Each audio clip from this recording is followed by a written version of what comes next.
لوگ اپنا مردہ جلاتے ہیں اور مردے کی کھوپڑی جل کر تراخ سے پھٹتی ہے، تو وہاں جس قدر ہندو جمع ہوتے ہیں سب کے سب الٹے پاؤں اپنے گھروں کی طرف دوڑ پڑتے ہیں اور پیچھے دیکھنے کا نام نہیں لیتے۔ دراصل ان کا یہ خوف ہے، یہ خوف بے وجہ نہیں ہوتا۔ مردہ کی روح بھوت نہیں بن جایا کرتی، بلکہ اس کا ہمزاد جو پیدائش سے اس کے ساتھ لگا رہتا ہے، موت کے بعد اس کے جسد عنصری سے الگ ہو جاتا ہے، اور بعض اوقات وہ ہمزاد موت کے بعد یعنی کہ جو مر گیا ہے وہ ان کے اہل و عیال پر مسلط ہو جاتا ہے۔ یہ ہندوؤں کا عقیدہ ہے۔ چوتھا گروہ شیاطین اور جنوں کے یہ گروہ بوچڑ خانوں اور مذبح گاہوں کے آس پاس منڈلاتا رہتا ہے اور جانوروں کے خون اور ہڈیوں وغیرہ سے اپنی غذا حاصل کرتا ہے۔ حدیث شریف میں آتا ہے، حضرت رسول پاک صلی اللہ علیہ وآلہ وسلم نے گوبر، ہڈی، کوئلے سے استنجا کرنے سے اپنے اصحاب کو منع فرمایا ہے اور فرمایا کہ یہ چیزیں جنات کی خوراک ہیں، اگر ان سے استنجا کیا جائے گا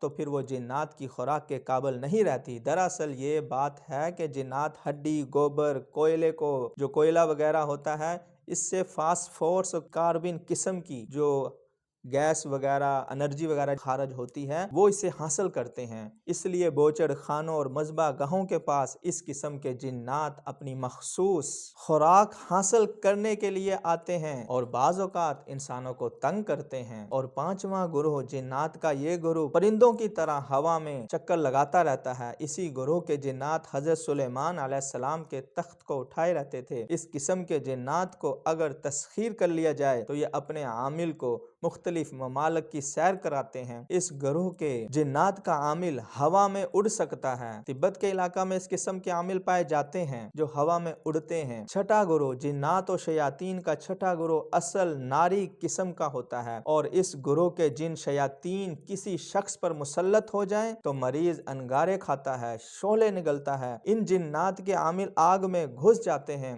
اور آگ سے کھیلتے ہیں اور صحیح سلامت نکلتے ہیں۔ ایسا ہی ایک عامل میرا واقف تھا جو بانسری بجاتا ہوا آگ میں گھس جاتا تھا۔ میں نے چند ایسے عاملین کو دیکھا ہے جو آگ سے کھیلتے تھے، لوہے کی چھری چاقو آگ سے سرخ کر کے زبان پر لگاتے تھے۔ اس گروہ کے جنات اور شیاطین جب انسان کے کان یا انگلی کو چھوتے ہیں تو وہ جل اٹھتی ہے۔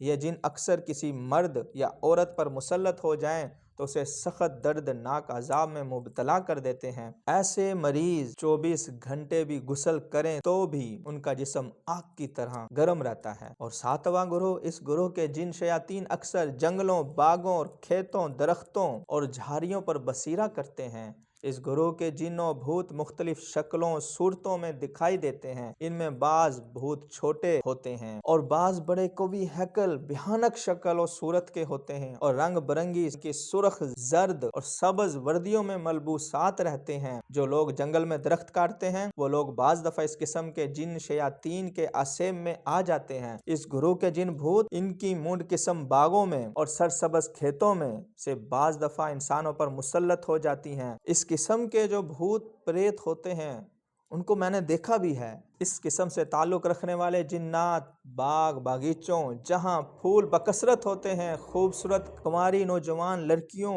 اور بیاہی عورتوں پر بھی مسلط ہو جاتے ہیں اور عورتوں سے انسان کی طرح جمع مباشرت کرتے ہیں اور بہت خراب کرتے ہیں۔ میں ایک ایسے عامل کو جانتا ہوں، اس نے مجھے بتایا خواب میں کسی مرد کا عورت سے جمع کرنا اور کسی عورت کا مرد سے مباشرت کرنا اس قسم کے آسیب کی وجہ سے ہی ہوتا ہے۔ اور آٹھواں گروہ یہ زانی شہوانی جنات شیاطین کا گروہ ہے جو جوان مردوں، لڑکوں، عورتوں نیز خوبصورت کنواری اور نوجوان لڑکیوں پر مسلط ہو کر غلط ترغیب دیتے ہیں۔ اس گروہ میں لوتی جنات اور شیاطین بھی ہوتے ہیں جو مردوں سے کبھی فعل کا ارتکاب فعلی اور منصولی دونوں صورتوں میں کراتے ہیں۔ یہ شیطانی جن لوگوں پر مسلط ہو جاتے ہیں، یہ شیطانی جن جو ہوتے ہیں جن لوگوں پر مسلط ہو جاتے ہیں وہ بھی اسی طرح کی شیطانی حرکات کرنا شروع ہو جاتے ہیں اور بعض نہیں آتے۔ ان کے لوتی تسلط و تصوف سے بعض اشخاص اپنی جوان خوبصورت عورتوں سے منہ پھیر کر دیوانہ وار دن رات فطری وضع کے خلاف فعل کرتے ہیں اور ذرا نہیں شرماتے۔ بعض مفعولیت کی صورت میں مرتے دم تک دوسروں سے یہ شرمناک و حیا سوز فعل کراتے پائے جاتے ہیں۔ بعض مرد اپنی بیویوں سے بھی یہ غیر فطری فعل کرتے ہیں۔ یہ گروہ کے متاثر مریض مرد عورت کا علاج کرنا ذرا مشکل ہوتا ہے۔ اس گروہ کے جنات و شیاطین کے عامل بھی اکثر زانی ہوتے ہیں۔ خدا تعالیٰ اس گروہ کے جنات و شیاطین سے ہر ایک کو محفوظ رکھے۔ نواں گروہ، اس گروہ میں شامل جنات و شیاطین انسانوں پر مسلط ہو کر انہیں بیمار کر دیتے ہیں اور انسانوں کا خون چوستے ہیں۔ یہی ظلم و حیوانات پر بھی مسلط ہو جایا کرتے ہیں۔ اکثر دودھ دینے والی گائیں اور بھینسیں اور بکریاں، بھیڑوں پر اس کا تسلط ہو جاتا ہے۔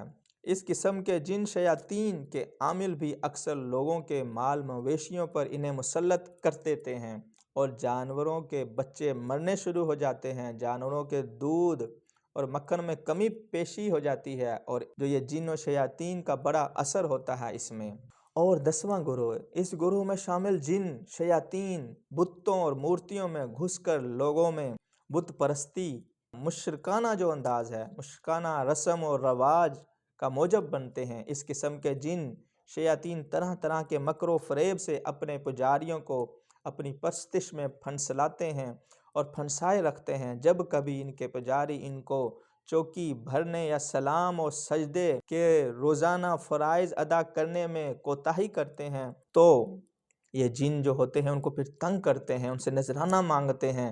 یہ ان کے جس طریقے سے یہ ہوتا ہے دودھ وغیرہ کم ہو جانا، اور یہ بعض روایت پرانے زمانوں میں آتا تھا، ان کے مسئلے مسائل چل رہے ہوتے تھے کہ ہمارا دودھ کم ہو گیا، یہ سب جو ہیں یہ جنات اس طرح کے جو ہوتے ہیں وہ کرواتے ہیں۔ یہ گروہ شیطان جنات والا جو یہ گروہ ہے، یہ اپنے جو اس کے عامل ہوتے ہیں ان کے پاس خبریں لاتے ہیں، اپنے عاملوں کے دم، تعویذ، گنڈے، جھاڑ پھونک، جادو ٹونا وغیرہ جو بھی ہوتا ہے اس میں مدد کرتے ہیں، اور یوں ان کے قدم با قدم ان کے سفلی عامل اور کالے علم کی دکان کو گرم رکھتے ہیں۔ اس قسم کے سفلی عامل اپنے خبیث موکلوں کی طرح پلید رہتے ہیں اور طب ارواح سے پاک تو انہوں نے رہنا ہی نہیں ہوتا، نا پاک تو رہتے ہی نہیں، بچتے ہیں، اور بچنے کے لیے خاطر اپنے ارد گرد گوبر گندگی کے حصار کرتے ہیں۔ اس قسم کے جن شیاطین ارواح خبیثہ کے عاملین کے نمونے اگر دیکھنے ہوں تو ہندوؤں کے کمبھ کے میلے میں اگر آپ کو موقع ملے تو آپ دیکھیں، وہاں یہ میلے کچیلے گندے سادھوؤں کو جا کر دیکھو۔ یہ سادھو ہوتے ہیں جو ہزاروں کے تعداد میں اس میلے میں شامل ہوتے ہیں۔ وہاں الف ننگے اور گندے غلیظ لوگوں کا ایک لمبا جلوس نکلتا ہے، اور ہندو مرد و عورتیں لاکھوں کی تعداد میں دو درفہ قطار باندھ کر ان کے درشن کے لیے بڑے ادب و احترام سے کھڑے ہوتے ہیں، اور سب ان کے آگے ہاتھ جوڑے ٹنڈوت بھرت اور زمین پر اوندھے اور دھورے ہو کر آتے ہیں۔ ان میں جو سادھو بہت ڈراؤنی اور خوفناک صورت والا اور بہت ہی میلا کچیلا گندا غلیظ ہوتا ہے، وہی لانتی بڑا گیانی سمجھا جاتا ہے۔ محترم سامعین، یہ کچھ اقسام میں نے آپ کو جنات کی اور شیاطین کی آپ کے سامنے رکھی ہیں، تو یہ حرکات انسانوں سے یہ کرواتے ہیں، یہ ہوتی ہیں، تو الحمدللہ ثم الحمدللہ ہم مسلمان کا عقیدہ ہے اور ہمارا یہ یقین ہے اللہ تعالیٰ کے فضل اور کرم سے اور اللہ تعالیٰ کے حکم سے جب تک اللہ تعالیٰ کا حکم نہ ہو کچھ بھی نہیں ہوتا ہے۔ اللہ تعالیٰ نے ہمیں